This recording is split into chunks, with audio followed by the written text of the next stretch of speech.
Ya, anggap benar itu kata Ustaz, kalau dekat dengan Allah tidak bisa dicederai.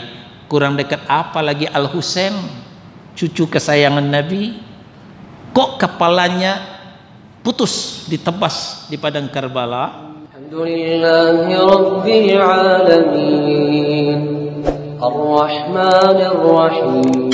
Ikhwani wa akhwati azakumullah, saudara dan saudari, ikhwan dan akhwat, kaum muslimin jamaah subuh Masjid Salman Al-Farisi yang dimuliakan Allah. Pada pertemuan bulan lalu kita telah menyampaikan bahwa doa itu adalah senjatanya kaum muslimin. Ketika kita menerima pedang pusaka, ini bukan berarti kita mengungkit-ungkit lagi kemusyrikan zaman dulu, tidak, tapi sebagai analogi saja. Pedang pusaka dari pembuatnya, maka supaya pedang itu bisa digunakan secara sempurna, kita juga mempelajari jurus-jurus yang diajarkan, yang disampaikan oleh si pembuat pedang. Nah, barulah pedang itu bisa digunakan dan berhasil dengan maksimal. Nah, begitupun doa sebagai senjata kaum muslimin, kita seyogianya mengetahui jurus-jurus yang disampaikan oleh si pembuat senjata ini, yaitu Allah Tabaraka wa Ta'ala, dan juga petunjuk nabinya sallallahu alaihi wasallam. Di antara jurus yang diajarkan oleh Allah Tabaraka wa Ta'ala dalam menggunakan doa, menggunakan senjata, kita dipersilahkan bertawassul dengan nama dan sifatnya. Bertawassul adalah berperantara. Ya, mungkin kita juga sering mendengar tawassul di luar sana, tawassul dengan kuburan keramat, tawassul dengan orang-orang sakti. Ini adalah tawassul yang tidak benar, yang tidak pernah diajarkan oleh Nabi, yang tidak pernah disyariatkan oleh Allah. Dan perlu kita tegaskan, tidak ada kuburan yang keramat di atas muka bumi ini. Hatta kuburan Rasulullah sallallahu alaihi wasallam tidak keramat, ya, apalagi kuburan yang lain. Malah kalau mau tahu, lebih keramat stasiun daripada kuburan. Nyambung enggak ya? Lebih keramat stasiun daripada kuburan. Yang nggak pernah naik kereta nggak nyambung, mungkin bengong apa maksud Ustaz. Kalau yang sering naik kereta, ini nyambung. Jadi antara stasiun Jatinegara dengan stasiun Senen, di tengahnya ada, ya, stasiun Keramat, stasiun Pondok Jati, stasiun Sentiong. Nah, jadi lebih keramat stasiun daripada kuburan. Nah, kalau demikian, dengan apa kita bertawassul yang diajarkan Allah Subhanahu wa Ta'ala? Kita bertawassul dengan nama dan sifatnya Allah. Buka Al-A'raf surah yang ke-7 ayat 180. Di situ kita diajarkan oleh Allah Subhanahu wa Ta'ala. Apa kata Allah? Walillahil asmaul husna fad'uhu biha. Dan milik Allah lah nama-nama yang baik, asmaul husna, nama-nama yang baik. Kalau bahasa Nabi, Asmaul A'zam, nama-nama Allah yang agung. Nah, ini cuman berbeda istilah tapi maksudnya sama. Lalu fad'uuhu biha, berdoalah kalian dengan menggunakan nama-nama Allah yang baik itu. Nah, ini yang kita maksud jurus memainkan pedang, ikuti petunjuk daripada si pembuat pedang. Jurus dalam berdoa supaya doa kita efektif dan efisien, maka ikuti jurus-jurus daripada yang mengajarkan doa kepada kita. Di antaranya tawassul, berperantara dengan nama-nama yang baik. Terus wadharul ladzina yulhiduna fi asma'ih, biarkan sajalah orang-orang yang menyalahgunakan nama-nama Allah itu. Itu nanti kata Allah Subhanahu wa taala, sayujzauna ma kanu ya'malun. Nanti mereka akan mendapatkan balasan terhadap apa yang mereka lakukan itu. Nah, akan kita telusuri lebih jauh seperti apa kita berperantara dengan nama-nama Allah yang baik ini. Nah, Nabi juga mengajarkan kita juga boleh berperantara dengan amal kebaikan kita sendiri. Ini diceritakan oleh Nabi dalam hadis yang panjang, diabadikan oleh Imam Al-Bukhari dalam sahihnya. Orang-orang zaman kalian dulu terperangkap dalam gua batu, bertawasul dengan birrul walidain, kebaikan sendiri. Bertawasul dengan amanahnya terhadap gaji karyawannya, bertawasul dengan ketakwaannya ketika diuji dengan saudara sepupunya yang cantik tapi dia tidak lakukan ya kesempatan yang menjijikkan itu, dia lari dari situ. Nah, dia bertawasul dengan itu, diijabah doanya.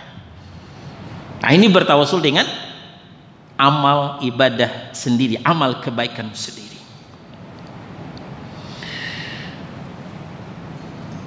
Di dalam As-Sunan dan Sahih Ibnu Hibban dari Abdullah bin Buraidah dari ayahnya bahwa Rasulullah Shallallahu Alaihi Wasallam pernah mendengar seseorang berdoa. Nabi Shallallahu Alaihi Wasallam mendengar sahabatnya berdoa. Apa doa sahabatnya itu? Doanya, Allahumma inni as'aluka bi anni ashhadu annaka antallahu la ilaha illa antal ahadus samadul ladzi lam yalid wa lam yulad wa lam yakul lahu kufuwan ahad. Ya Allah, aku mohon kepadamu atas dasar persaksianku, atas dasar syahadatku bahwa Engkau adalah Allah, tidak ada yang berhak diibadahi dengan benar kecuali Engkau yang Maha Tunggal, yang Maha Esa, yang bergantung kepadanya segala sesuatu, yang tidak beranak dan tidak diperanakkan, serta yang tidak sesuatu pun yang setara dengannya. Ini doa yang disampaikan oleh salah seorang sahabat Nabi, tapi qadarullah kedengaran oleh Nabi Sallallahu Alaihi Wasallam, kedengaran oleh Nabi Sallallahu Alaihi Wasallam. Apa tanggapan Nabi Sallallahu Alaihi Wasallam? Kata Nabi, laqad sa'alallaha bil ismil a'zam.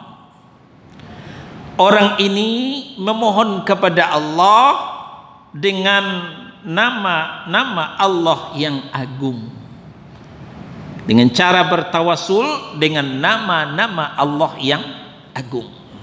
Nah, ini tadi saya katakan istilah dari Allah Asmaul Husna, nama-nama yang baik. Istilah dari Nabi Shallallahu Alaihi Wasallam, Asmaul A'zam, nama-nama Allah yang agung. Tapi ini bukan berlawanan, bertentangan, ya, cuman berbeda istilah. Selanjutnya kata Nabi, jika namanya itu digunakan untuk meminta, niscaya akan diberi. Dan jika digunakan untuk berdoa, niscaya doanya dikabul, kata Nabi Sallallahu Alaihi Wasallam. Ada dua faedah yang bisa kita petik dari hadis yang mulia ini. Pertama itu tadi, kita disyariatkan bertawassul dengan amal kebaikan kita sendiri, bahwa kita sudah bersyahadat. Bahkan kita bersyahadat sejak di alam roh, ya. Wa idz akhadha rabbuka min bani adama min zuhurihim dzurriyyatahum wa asyhada ala anfusihim alastu bi rabbikum qala bala syahidna. Al-A'raf 172. Ingat ketika Rabbmu mengambil anak cucu Adam dari sulbi mereka, dari tulang punggung mereka, Allah mengambil kesaksian dari roh mereka, dan Allah menanyakan, alastu bi rabbikum, bukankah aku ini Tuhan? Qalu bala syahidna. Semua manusia ketika itu menjawab, sepakat, benar ya Allah, engkaulah Rabb kami. Syahidna, kami bersaksi. Nah, kesaksian ini ternyata saudara-saudara bukan hanya bisa kita gunakan sebagai modal untuk masuk surga, tapi di dunia bisa kita gunakan untuk tawassul, berperantara. Nah, ini doa yang dibacakan oleh sahabat. Yang kedua, boleh kita melakukan yang tidak diajarkan Nabi, belum titik. Belum titik. Boleh kita melakukan yang tidak diajarkan Nabi kalau dibenarkan oleh Nabi. Kalau dibenarkan oleh Nabi. Ketika sahabat berdoa, apa kata Nabi? Orang ini telah berdoa menggunakan nama Allah yang agung, Asmaul A'zam.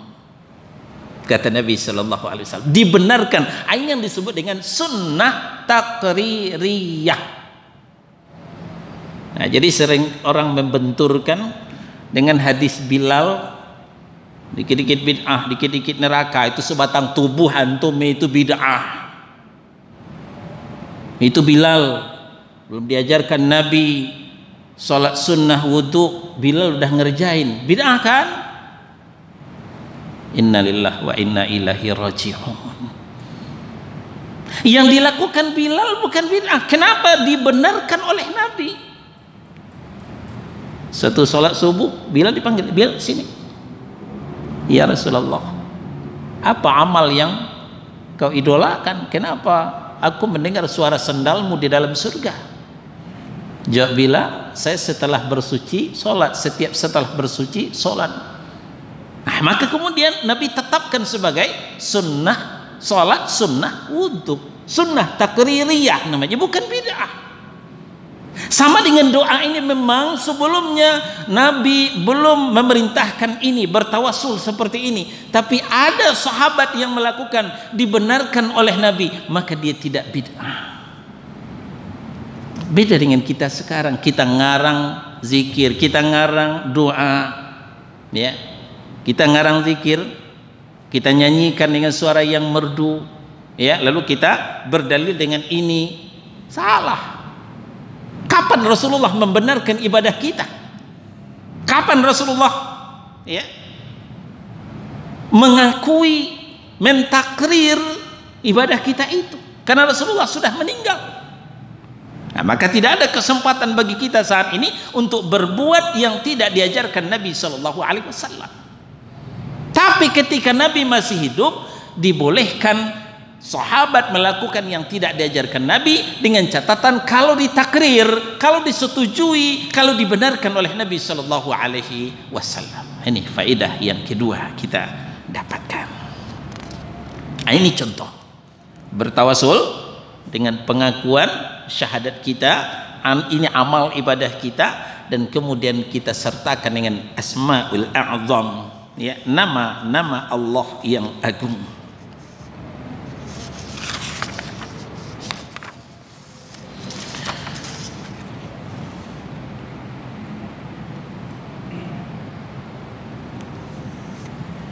Masih di dalam As-Sunan Sahih Ibn Hibban, ya, Sahih Ibn Hibban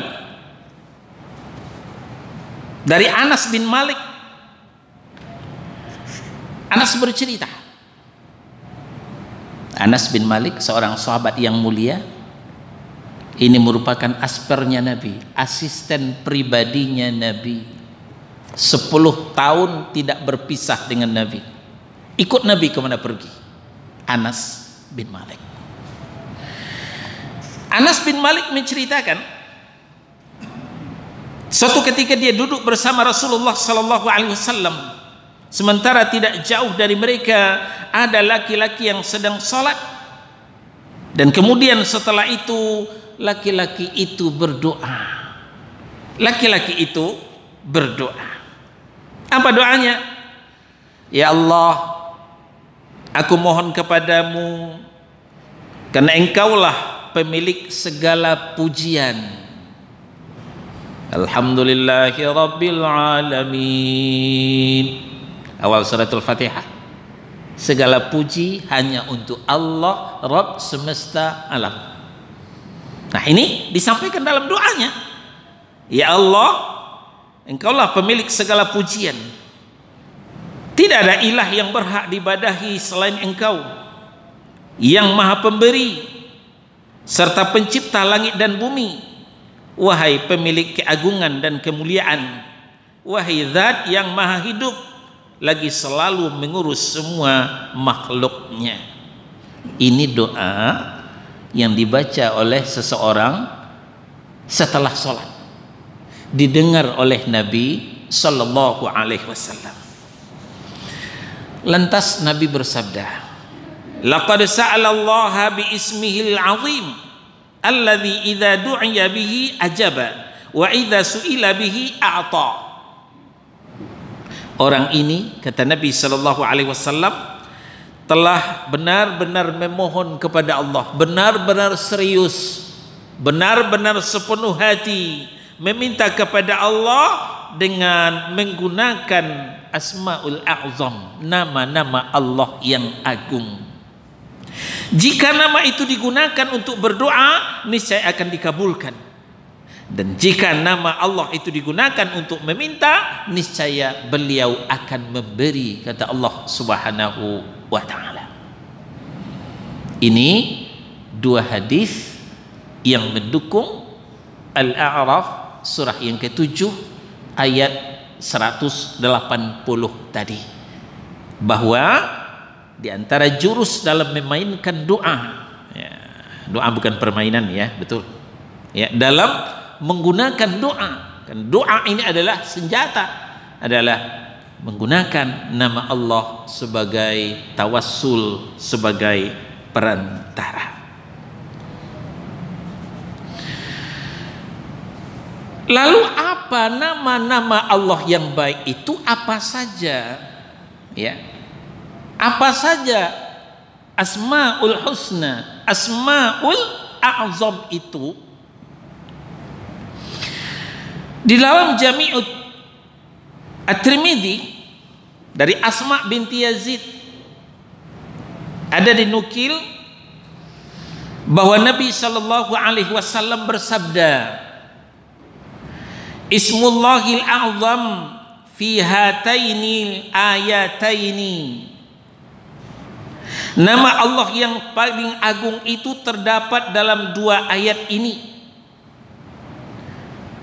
Satu, wa ilahukum ilahu wahid la ilaha illa huwar rahmanur rahim.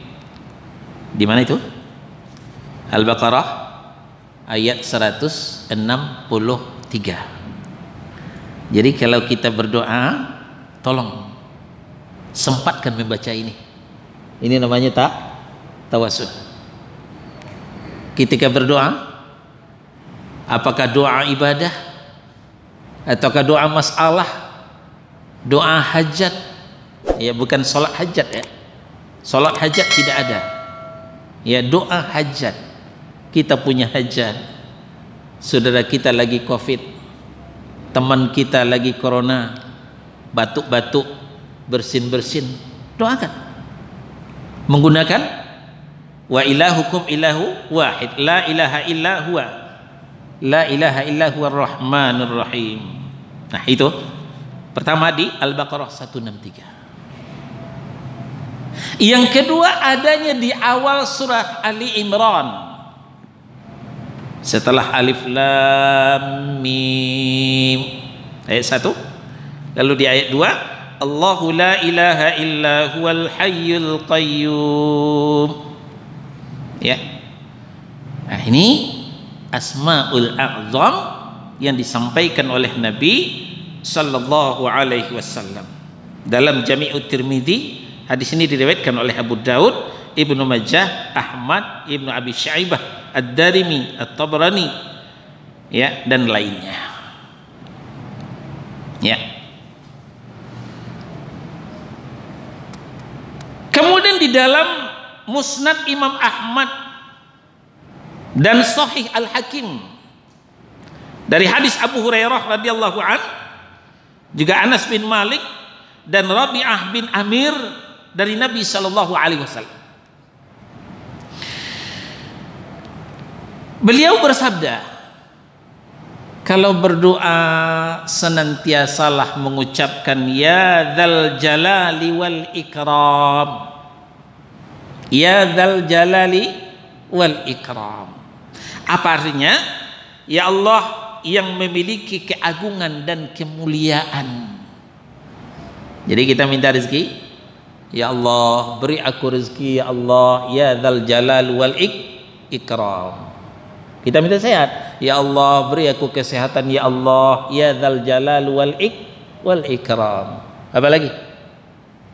Mahasiswa minta kerja, ya Allah beri aku pekerjaan, ya Allah beri aku usaha, ya Allah yang halal, ya Allah, ya dzal jalal wal ikram. Ini pelicin, ini KTBLC.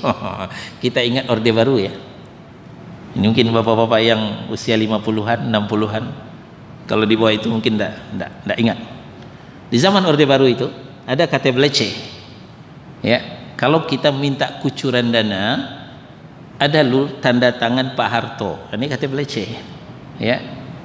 Ada lu tanda tangan yang beliau percaya. Orang kepercayaannya. Itu dana cepat ngucur itu. Itu KTBLC. Ternyata dalam doa, ini kita ngambil istilah saja, ada juga KTBLC-nya. Apa? Sebut nama Allah. Sebut nama Allah yang azam, yang husna. Cepat doa kita diijabah oleh Allah Subhanahu wa taala. Antara lain, ya dzal jalalu wal ikram. Ya dzal jalali wal ikram.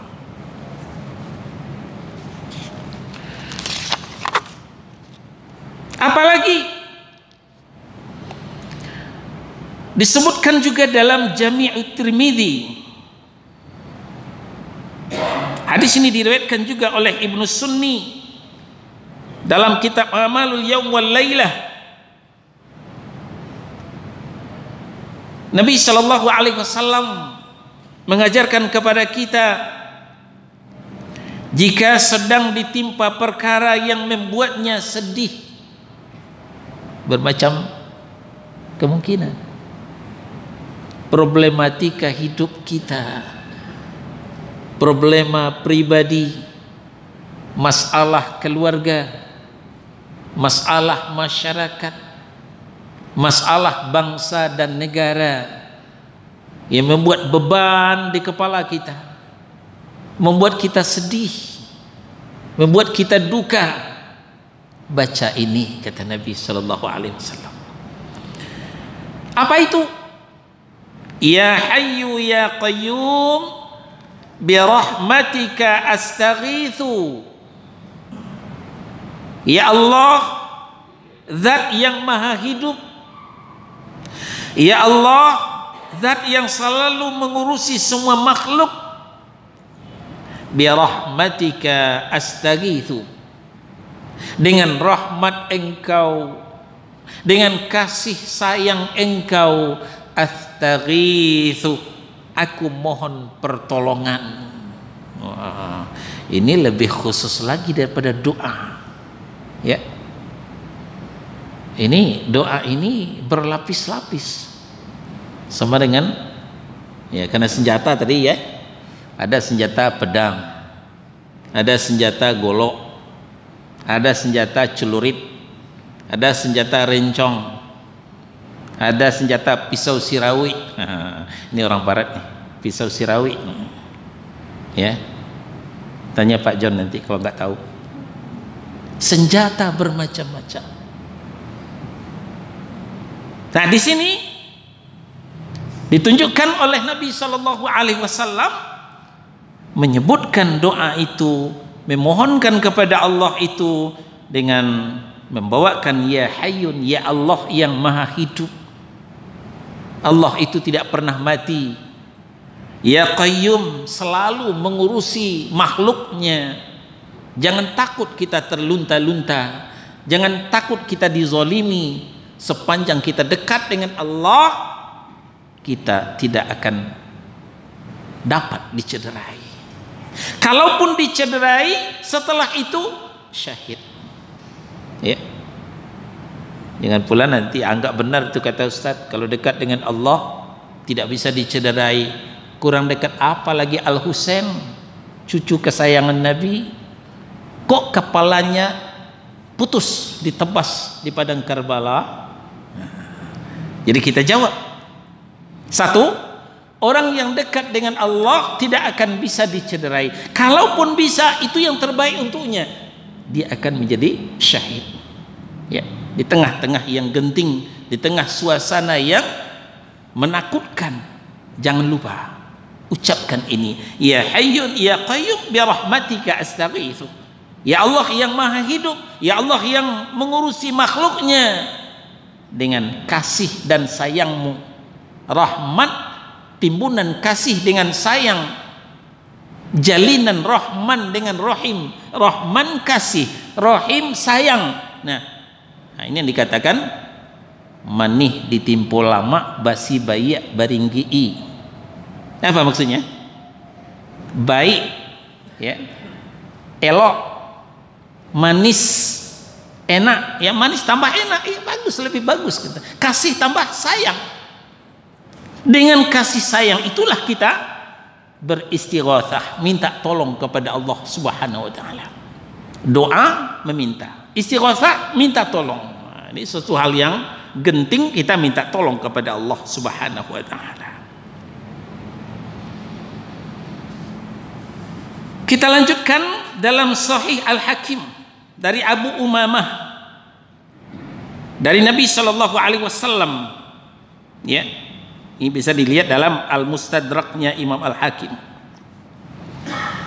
Kata Nabi Shallallahu Alaihi Wasallam, Ismullahil A'zam fi thalathi suwar minal Quran. Nama-nama Allah yang agung itu ada 3 tempat di dalam Al-Quran, kata Nabi, yaitu dalam Al-Baqarah pertama, yang kedua dalam Ali Imran, yang ketiga dalam Thaha. Kemudian Al-Qasim berkata, aku mencarinya di dalam Al-Quran, ternyata yang dimaksud oleh Nabi Sallallahu Alaihi Wasallam adalah Al-Hayyu Al-Qayyum. Al-Hayyu yaitu yang maha hidup, Al-Qayyum adalah yang mengurusi semua makhluknya. Ini Asmaul A'zam, ini nama yang agung, ini nama yang baik. Ya Hayyum ya Qayyum. Tapi setelah kita sebutkan ini, masuk doa kita. Jangan seperti teman-teman kita sebelah, ya, disebut nama Allah tapi nggak ada yang diminta. Ya Latif, ya Latif, ya Latif, ya Latif, ya Latif, ya Latif, ya udah bubar. Nggak ada yang diminta. Nah Ini nggak ada manfaatnya, nggak ada faedahnya. Ya, sama dengan kita manggil Ustaz Munadi, Ustaz Munadi, Ustaz Munadi, Ustaz Munadi, Ustaz Munadi, Ustaz Munadi. Beliau bengong, ada apa saya? Tapi kalau ada permintaan kita, Ustaz Munadi minta tolong besok ya, ini, kita minta tolong kepada beliau. Nah jelas, beliau akan membantu, beliau akan menolong. Begitupun ya Latif, ya Latif, ya Latif. Apa ya Latif? Jadi setelah menyebut namanya, baru kita sisipkan doa kita. Kalau kita tidak sisipkan doa kita, ya apa yang akan diberi oleh Allah? Ud'uni astajib lakum. Mintalah kepadaku, akan ku ijabah, akan ku beri permintaanmu. Kalau kita tidak minta, nyebut namanya saja, ya jangan salahkan kalau kita tidak dikasih. Gitu. Nah, jadi nama Allah yang azim itu antara lain disebutkan oleh Nabi Shallallahu Alaihi Wasallam, ya Hayyun ya Qayyum, ya Allah yang maha hidup, yang mengurusi semua makhluknya, astaghitsu birahmatika astaghitsu. Dan ini diajarkan oleh Nabi dalam zikir pagi dan petang. Kita berlanjut kembali dalam Jami'ut Tirmidzi dan Sahih Al-Hakim. Disebutkan dari Sa'ad bin Abi Waqqas radhiyallahu an, diriwayatkan oleh Imam At-Tirmidzi, Al-Hakim, An-Nasa'i, Ahmad, Abu Ya'la, At-Tabrani dan lainnya. Beliau sallallahu alaihi wasallam mengajarkan kepada kita doanya Nabi Yunus. Ini di samping bertawasul kepada Allah Subhanahu wa taala, juga dengan pengakuan dosa. Jangan kita sok bersih, ya, karena kita 5 waktu selalu berjamaah, sholat sunnah, bukan hanya puasa Ramadan, tambah puasa sunnah, sedekah kita banyak, haji tiap tahun, umroh sudah mungkin ratusan kali ya. Jangan pede dulu. Kita ini berdosa, Pak. Kullu bnu Adam khata'un. Setiap anak cucu Adam itu, setiap manusia itu rentan dengan dosa. Tidak ada orang yang bersih dari dosa kecuali Nabi dan Rasul. Nah, pengakuan dosa ternyata bisa menjadi wasilah. Seperti doanya Nabi Yunus. Doanya Nabi Yunus. Ini bisa kita lihat dalam Al-Anbiya surah yang ke-21 ayat 87. Di situ diceritakan oleh Allah Subhanahu wa taala, wa dhannun, ya. Dhunnun ini adalah nama lain daripada Nabi Yunus. Nama lain daripada Nabi Yunus. Idh dhahaba mughadiban fadhanna an lan naqdira alaih fanada fi zulumati an la ilaha illa anta subhanaka inni kuntu minadh zalimin. Dan ingatlah kata Allah Subhanahu wa taala ketika Zunnun, ketika Yunus dia pergi dalam keadaan marah setelah berdakwah, dia sampaikan tauhid di tengah-tengah umatnya yang musyrik, tapi umatnya tidak menerima dakwahnya. Timbul kemanusiaannya, karena bagaimanapun Rasul, Nabi dan Rasul itu juga manusia, ya, fitrah kemanusiaan, sedih, marah, gembira, itu manusiawi, ya. Ketika ajakan kita tidak dihiraukan orang, yang baik kita sampaikan tapi ditolak, ya, Nabi Yunus kecewa berat ketika itu. Beliau tinggalkan kampungnya, beliau tinggalkan umatnya, beliau pergi entah kemana. Ternyata Allah marah. Allah marah dengan keputusasaan Nabi Yunus. Allah marah ketika Nabi Yunus meninggalkan tugasnya sebagai seorang nabi dan rasul. Nah, ini yang dikatakan oleh Allah. Apa kata Allah? Dan Yunus ketika dia pergi dalam keadaan marah, kecewa berat kepada umatnya, fadhanna an lan naqdira alaih. Ketika itu Yunus menyangka bahwa kami tidak akan mempersulitnya, ya, tidak akan menegurnya. Dia pergi. Akhirnya apa? Disingkat cerita, beliau naik kapal pesiar mengharungi samudera. Di tengah jalan, di tengah-tengah laut, kapal tidak bisa bergerak. Akhirnya dia dilemparkan ke dalam laut. Ditangkap oleh ikan besar. Masuk ke dalam perut ikan. Gelap. Tidak ada cahaya. Beliau juga nggak tahu sedang di mana itu. Maka dia berdoa dalam keadaan yang sangat gelap. Apa doanya?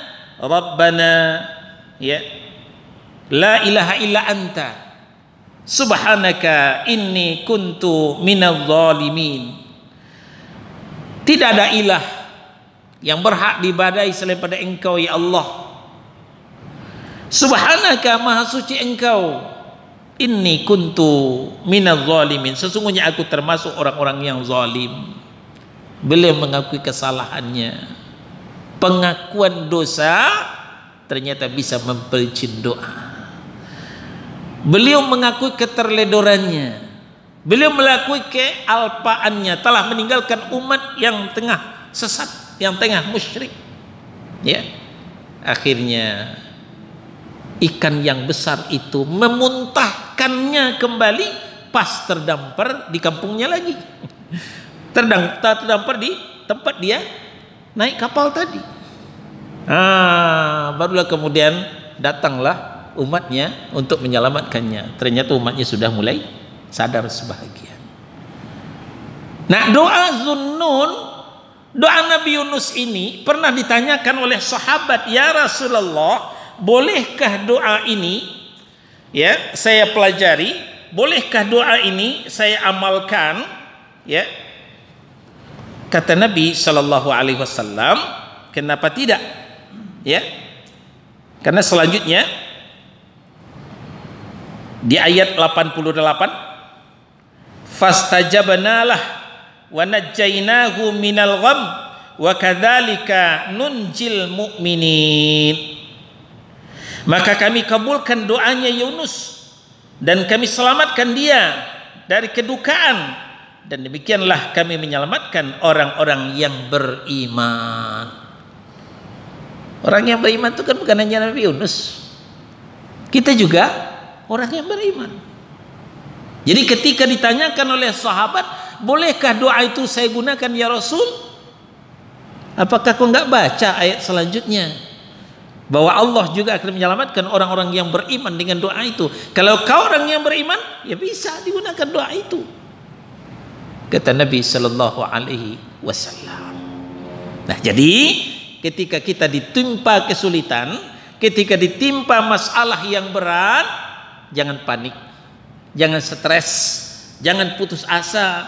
Berdoalah, mintalah kepada Allah dengan pengakuan dosa seperti yang telah dilakukan oleh Nabi Yunus alaihi salam. Selanjutnya disebutkan juga dalam Al-Mustadraknya Imam Al-Hakim dari Sa'ad, dari Nabi Sallallahu Alaihi Wasallam. Kata Nabi, ala ukhbirukum bi syai'in idza nazala bi rajulin amrun muhimmun fada'a bihi yufarrijillahu an. Maukah kalian, kata Nabi Sallallahu Alaihi Wasallam, ku beritahukan sesuatu yang jika seseorang ditimpa suatu urusan yang menggelisahkan, ditimpa dengan urusan yang menggelisahkan, Ya tentu kalau urusan pribadi tentu masing-masing pribadi kita yang tahu. Urusan keluarga masing-masing kita keluarga yang tahu. Ya, urusan masyarakat, kalau urusan bangsa dan negara ya semua kita tahu. Ya, yang katanya PKI bangkit lagi, yang katanya pemerintahan zalim, yang katanya birokrat amburadul, macam-macam problematika. Katanya ya, kalau kita ikuti itu semua kita stres, kita puyeng, ya. Nah, maka kita lari ke sini. Jadi kata Nabi, maukah kalian kuberitahukan sesuatu yang jika seseorang ditimpa suatu urusan yang menggelisahkan, lalu dia berdoa dengannya, maka Allah akan memberinya jalan keluar. Yang beliau maksud itu adalah doa dari Zunnun tadi, doa dari Nabi Yunus tadi, la ilaha illa anta subhanaka inni kuntu minal zalimin, la ilaha illa anta subhanaka inni kuntu minal zalimin. Akan lebih baik lagi kalau kita gandengkan dengan doanya Nabi Adam alaihissalam, juga pengakuan dosa. Rabbana ya zalamna anfusana wa illam taghfir lana wa tarhamna lanakunanna minal khasirin. Ya Rabb, kami telah menzalimi diri kami. Wa illam taghfir lana, sekiranya engkau tidak ampuni kami. Wa tarhamna, engkau tidak sayangi kami. Lanakunanna minal khasirin, tentu kami akan termasuk orang yang merugi ya Allah ya Rabb. Nah, ditambahkan dengan doanya Nabi Yunus, la ilaha illa anta subhanaka inni kuntu minaz zalimin. Tidak ada ilah yang berhak diibadai dengan benar selain engkau. Subhanaka, maha suci engkau ya Rabb, inni kuntu minaz zalimin, sesungguhnya aku termasuk orang-orang yang zalim, menzalimi diriku. Selanjutnya masih dalam Sahih Al-Hakim, masih dari Sa'ad mendengar dari Nabi sallallahu alaihi wasallam. Hadis ini juga diriwayatkan oleh Ibnu Jarir dalam tafsirnya. Di dalamnya, dalam sanadnya terdapat Amir bin Bakar As-Sakari, seorang perawi yang, nah ini hadis ini diperselisihkan. Ya, hadis ini diperselisihkan. Ada yang mengatakan matruk, tapi sebagian ada yang mengatakan bisa digunakan. Nah, karena hadisnya diperselisihkan tidak kita bacakan ya. Kita langsung saja kepada hadis dari Abdullah ibnu Abbas. Hadis dari Abdullah ibnu Abbas radhiyallahu an, disebutkan bahwa saat mengalami kesusahan Rasulullah mengucapkan la ilaha illallahul azim, la ilaha illallahul azimul halim, la ilaha illallahu rabbul arsyil azim, la ilaha illallahu rabbus samawati sab'i wa rabbul ardi wa rabbul arsyil karim. Semua yang disebutkan Nabi ini adalah tawassul dengan nama dan sifat, dengan nama Allah dan sifat Allah. Ya, ini erat hubungannya dengan tauhid asma was sifat. Tidak ada ilah yang berhak diibadahi selain Allah, Rabb yang maha agung lagi maha penyantun. Tidak ada ilah yang berhak diibadahi dengan benar kecuali Allah, Rabb arasy yang agung. Tidak ada ilah yang berhak diibadahi selain Allah, Rabb langit yang 7, Rabb bumi serta Rabb arasy yang mulia.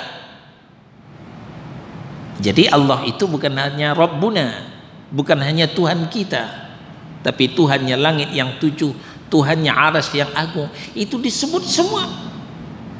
Dengan penyebutan itu ternyata juga bisa membantu diijabahnya doa kita. Hadis ini diriwayatkan oleh Al-Bukhari dan Muslim. Hadis ini sahih diriwayatkan oleh Al-Bukhari dan Muslim. Contoh lain dalam Musnad Imam Ahmad,